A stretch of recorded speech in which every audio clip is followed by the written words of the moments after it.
Em nome do Pai, do Filho e do Espírito Santo. Amém. Louvado seja nosso Senhor Jesus Cristo. Seja louvado. Podem sentar.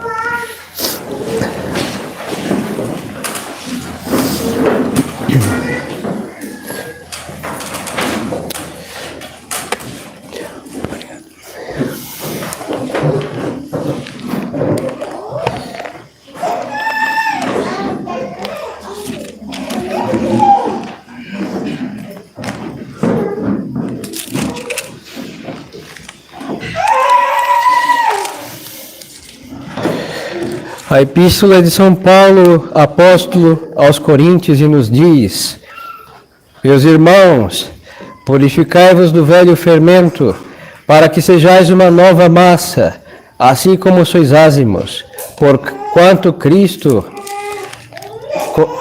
nossa Páscoa, foi imolado. Celebremos, pois, a festa, não com fermento velho, nem com fermento da malícia e da corrupção, mas com os ázimos da pureza e da verdade. Em nome do Pai, do Filho e do Espírito Santo. Amém. Louvado seja nosso Senhor Jesus Cristo. Estimadas almas, hoje é o domingo da Páscoa. Muitos perguntaram por que nós celebramos a Páscoa no sábado. Todos se perguntaram, e vários entre si, aí duvidosos. Não é novidade minha, graças a Deus. Isso se faz desde a Idade Média. E a resposta está muito simples, está no Evangelho que acabamos de ouvir.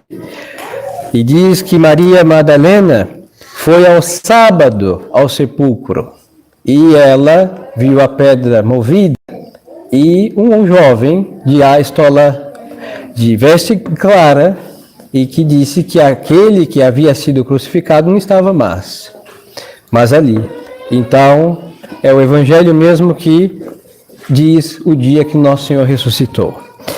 Mas à margem de brigas e discussões litúrgicas, vamos considerar esta tão pequena epístola do dia de hoje, que nos coloca diante do que devemos fazer para que tenhamos também parte com Cristo ressuscitado. São Paulo usa um exemplo muito simples. Purificai-vos do velho fermento. Os hebreus no tempo da Páscoa não comiam pães fermentados. Tinham que jogar fora o fermento. Os senhores sabem que um pão não fermentado, uma massa sem fermento, é pesada. E o fermento é um princípio de corrupção, mas que deixa aquilo mais digerível. São Paulo diz para que purifiquemos do velho fermento, para que sejamos uma massa nova. Porque assim como nosso Senhor nos chama à conversão, e a conversão deve fazer o velho homem, que o mesmo São Paulo diz que há em nós esse velho homem, que é o Adão Júnior, que reside em nós, nós devemos reduzi-lo a nada. E esta obra de vencer o velho homem é um combate de toda a vida nossa. Por isso, às vezes os senhores também perguntam: venho à missa há anos, confesso há anos e não mudo. À margem de servir a malícia, que essa é uma das causas, e não fazer nenhum esforço para praticar a virtude com seriedade, e essa pode ser outra causa, mas nós temos que lutar a vida inteira. O combate do homem começa quando ele sai antes da fecundação, no óvulo ele já começa a lutar para chegar à vida, e ele passa 9 meses oculto no útero de sua mãe, e tantos para chegar aos seus 9 meses, e a vida depois de ali é sempre um combate, é um grande combate a vida do homem sobre a terra. Agora, os que vivem esse combate, movido pelo fermento da corrupção moral, por princípio estão já derrotados. Os senhores poderiam alegar também: mas padre, o século que nós vivemos é terrível. eu não tenho nem ouso a discordar, porque isso é evidente. O século que nós vivemos, respiramos a corrupção, mas o problema do século é quando nós fazemos com que essa corrupção entre dentro das nossas vidas e nós assumimos a corrupção como princípio de vida. E aí começa a decomposição das nossas práticas morais. Aí diríamos, concílio, crise da igreja, ajuda muitíssimo, mas sempre que o homem não levou a sério a Deus, ele se condenou, e as almas antes do concílio também iam para o inferno. E nós, que temos que travar um combate para guardar a fé, há uma dificuldade de guardar a integridade da fé se não há integridade moral. Por isso nós temos que lançar fora o fermento velho da malícia. Aí São Paulo vai dizer, seguindo esse exemplo, porque Cristo, nossa Páscoa, foi imolado. Não celebremos, pois, com o fermento velho, nem com o fermento da malícia. A malícia consiste em buscar o mal com um deleite pelo mal. Se saboreia a malignidade que se pratica.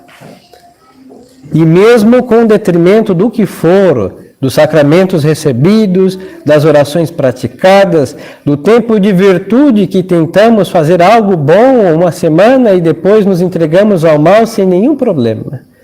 Porque o prazer de estar fazendo mal causa na alma este entorpecimento moral que nem é um freio. E muitos, infelizmente, usam a misericórdia de Deus para poder pecar. Não foi feito, a Deus não é infinitamente misericordioso para que sigamos ofendendo.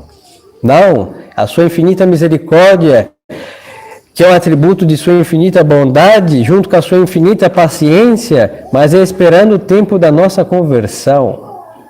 Agora, se nós celebramos a festa da Páscoa do Cristo ressuscitado com o fermento da malícia, nós estamos também aí em grande contradição, porque o Cristo veio ressuscitado. É verdade que ele nos salvou com a sua paixão e morte, mas a sua paixão e morte é justamente para nos purificar do fermento da corrupção do velho homem. Então, quando se joga fora o fermento da corrupção, na Sexta-feira Santa, com a sua paixão e morte, nosso Senhor nos purificou, venceu o demônio, venceu a morte e dá a todas as almas a graça de saírem vitoriosos do pecado. Mas quando nós servimos a malícia, nós damos desculpas. Há fraqueza. Todos os viventes debaixo desse céu são frágeis. E a vida do homem é pura fragilidade. Mas para vencer a corrupção dos costumes, não somente se conta com o empreendimento do homem, com seus esforços, mas é com a graça de Deus. Mas quando nós contamos com a graça de Deus, tendo em nós o fermento da corrupção, nós vamos profanar a divina graça. Nós vamos calcar aos pés a obra da redenção. Nós vamos impedir que o sangue que jorrou na cruz na Sexta-feira Santa que nós vimos, não produza os frutos da redenção em nós. Por isso São Paulo diz, não celebre essa festa com o velho fermento, porque vai estragar. Em palavras precisas, vai profanar o que nosso Senhor mereceu por nós na cruz. E este é cada pecado mortal. Cada pecado mortal com malícia, aquele eu vou pecar e depois me confesso. Nós pegamos o nosso Senhor na cruz e cuspimos em nosso Senhor. Cada pecado mortal dizendo, na terça eu me confesso, é nada mais que jogar o fermento do mais estragado no sangue de Jesus, nosso Deus e Senhor, que repousa em nossas almas para nos salvar. É como se rasgássemos a certidão do nosso batismo, porque de um momento a outro nos fazemos de filhos a inimigos de Deus. E aí é o quê? O fermento da corrupção que está guardado lá na cozinha da nossa alma, esperando só um momento para estragar a obra da redenção em nós. Esta é a causa de toda a traição feita a Deus. Desde Adão, que foi o primeiro a usar desse fermento desde Caim e desde os outros inimigos de Deus no Antigo Testamento que se levantavam tantas vezes para se queixar de Deus, e esta também é a história de Judas, porque não quis jogar fora o fermento da sua malícia, da avareza, e a história de todos os pecadores que existem e existirão debaixo do céu. Não podemos servir a Deus que clama, exige a incorrupção moral, usando o fermento da corrupção da malícia, porque vai corromper aquilo que devia ser íntegro. Então, queridas almas, despertemos desse sono, porque eu falo como sacerdote, às vezes esse negócio de ficar correndo atrás de Francisco, de briga, de rubrica, de concílio, a gente está se escudando. Enquanto falamos mal do concílio, não somos melhores do que os que o seguem. Por quê? Porque estamos guardando a verdade católica com o fermento da malícia. Ah, mas eu não for da celebração da palavra, não sou ministro da Eucaristia. Pois é, bendiga a Deus por não ser. Mas comunga com mais devoção do que aquele que nem sabemos se comunga. Então nós não podemos atacar o mal tendo o fermento da malícia, porque quem tem o fermento da malícia, mesmo estando no lugar certo, está a serviço do mal, porque gera a corrupção. E aonde esse fermento estiver, a obra de Deus tem o seu tempo contado. Pode-se rezar o que quiser, fazer as promessas todas e fazer juramentos e todas essas coisas, mas se tem guardado o fermento da corrupção, questão de tempo, a obra será totalmente corrompida, porque é causa-efeito. A corrupção corrompe e a integridade mantém íntegra. Então, exorcizemos o recôndito de nossa alma, celebremos a festa de nosso Senhor com o fermento, vai dizer São Paulo, da sinceridade e da verdade, que são dois elementos que geram a integridade moral. E a quem nós devemos ser? A quem devemos prestar esta sinceridade? Diante de Deus. Porque é muito fácil, porque faz parte de quem é movido pelo fermento da malícia, de ser dissimulado. Tudo começa como princípio para ser digerível, como fermento na massa, mas acaba sendo corrupção total. Então, muitas vezes damos essas desculpas, ou praticamos o catolicismo diante das pessoas católicas, mas só que diante daqueles que não praticam a mesma religião, nós nos diferenciamos de um mundano, ou de um herege, ou de um cismático, ou de um pagão. E assim, não é uma prática sincera da religião. A sinceridade leva a essa integridade porque somos católicos diante dos anjos do céu e dos homens da terra. E aí, por consequência, nós temos a verdade, porque assim como a corrupção gera a mentira, o engano, a verdade vai gerar o quê? Esta perfeita união entre o que nós cremos e o que nós fazemos. Aí não haverá lugar para a corrupção dos costumes. Esta foi a lealdade de todos aqueles que estão no reino dos céus.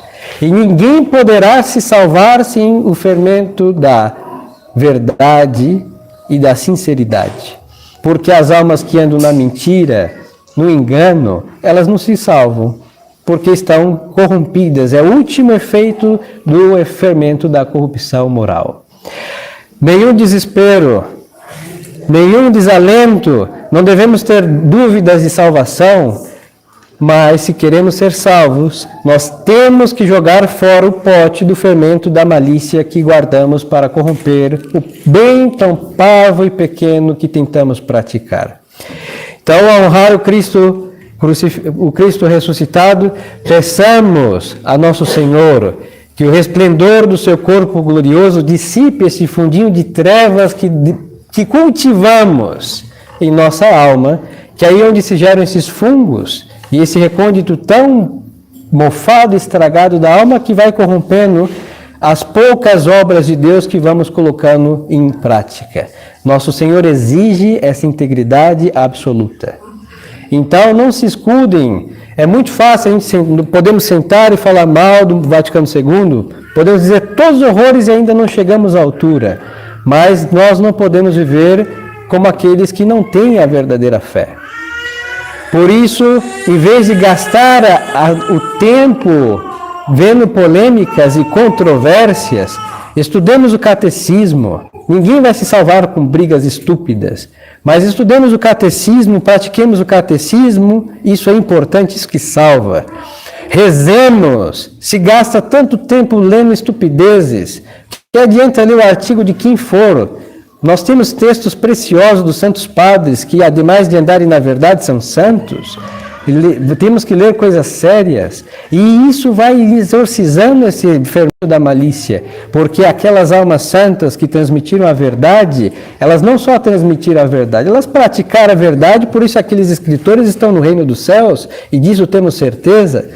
E assim ficamos falando mal dos males da crise, e é uma triste realidade, todo mundo já sabe o que isso aconteceu, não é nenhuma novidade, mas só que ao invés de cuidar da nossa alma, baixo arautos da verdade, quando não rezamos e cultivando nossa alma, o fermento só vai crescendo e dissolvendo a moral, a piedade, o temor de Deus. Em definitiva, aquele que é católico porque acha, porque se sente ou diz ser, nas suas obras, que são estas que dizem o que somos, não se diferencia o modernista do tradicionalista.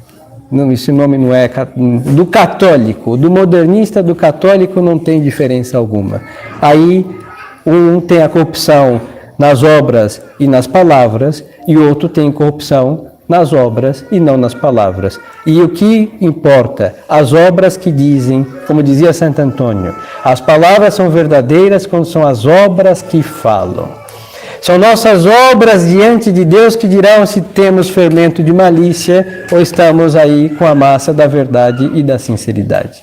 Então peçamos a nosso Senhor essa graça, longe de desespero, mas esta Páscoa temos que deixar o pote do fermento da malícia aos pés da cruz de nosso Senhor. Porque só assim nós poderemos ressurgir lá no juízo final e escutar: vinde benditos ao meu reino. Aqueles que guardarem o pote da malícia vão escutar: apartai-vos de mim, maldito, e ide para o fogo eterno preparado para Satanás e os seus anjos. Então, quem quer se salvar, lance agora o pote do fermento da malícia, da corrupção, da mentira, do engano.